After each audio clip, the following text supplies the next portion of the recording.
This is Markku Kesti, Management Science channel. I will explain you human capital production function. First we start here with the human resource. We put there the human resource and the theoretical yearly working hours. In this case we have a company with 500 full-time equivalents and theoretical yearly working hours is 2000 hours. And first we find out how much is the auxiliary working hours. This means the vacations, absence, family leave, new workers orientation, training, and HR development. And in this case, let's say the auxiliary working time is 15%. So it means that we have 85% that can be utilized for work, and this time for work is divided in two parts: effective working time and other working time. And now we are interested about the effective working hours, because with the effective working hours you produce the customer value.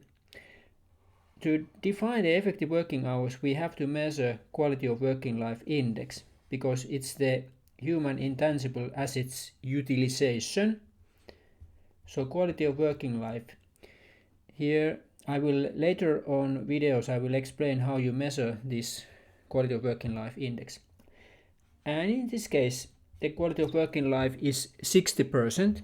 This means that the 60% is effective from this time for work. So effective working hours is 85% multiplied with 0.6, meaning 51% from the total human resource capacity. And with this effective working hour, the company produces the customer value and the customer base. The customer value with the revenue. So here we get the revenue, and let's say company makes $100 million revenue. And here is this very important coefficient. It's the key coefficient. It's the value of how much one effective working hour produces customer value. And you can get the key value from the earlier year outcome. And then we deduct the costs. First we put here the variable costs. Variable cost is in this case $50 million, so it means that 50% from the revenue is variable costs. And then there is the human resource costs. Human resource costs, which is $20 million, and other fixed costs is also $20 million. So we get the profit here, the profit, and the profit is $10 million. So 10% from the revenue is the profit. And here we have the human capital production function. The revenue, which is the production volume. Revenue is the key coefficient, how much one effective working hour produces customer value. And then we multiply it with the human resource multiplied with theoretical yearly working hours. And then we have this time for work, and time for work is 1 minus auxiliary working hours, in this case 85%. And this is multiplied with the quality of working life index, because it's the intangible human assets utilization percentage. And the profit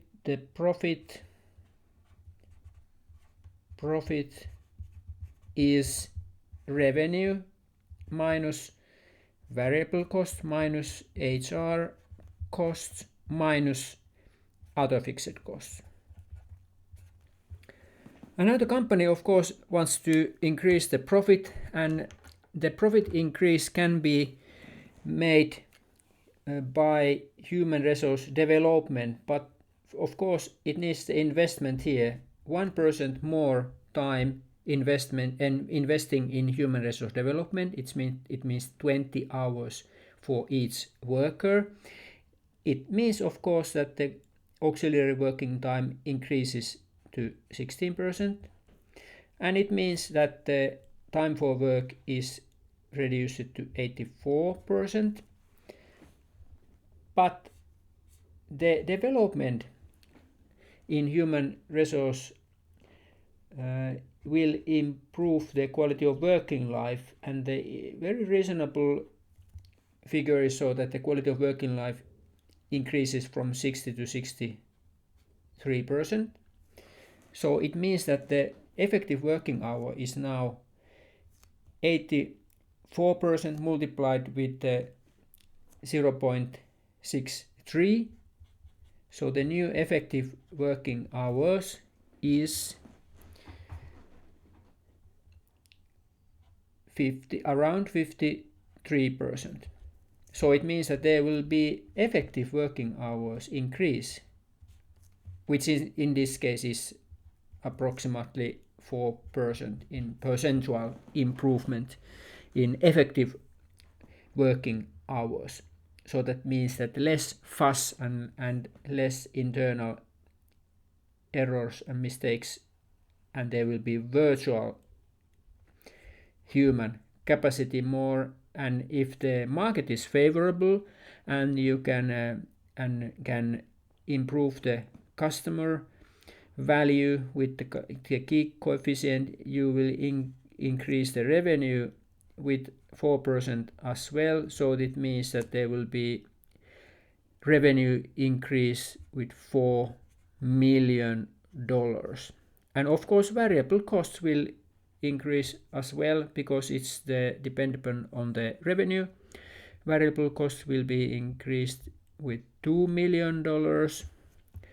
But the other part of this revenue increase will go straight to the profit. So the profit will be improved with $2 million, because the HR cost doesn't increase, other fixed cost doesn't increase. The increase in human capital comes from the intangible human assets utilization, so it's sort of already paid.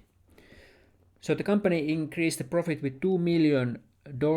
This means for each worker there will be improvement of $4,000 per full-time equivalent. And this is pretty good profit improvement, and it can be made with effective human resource development. Thank you.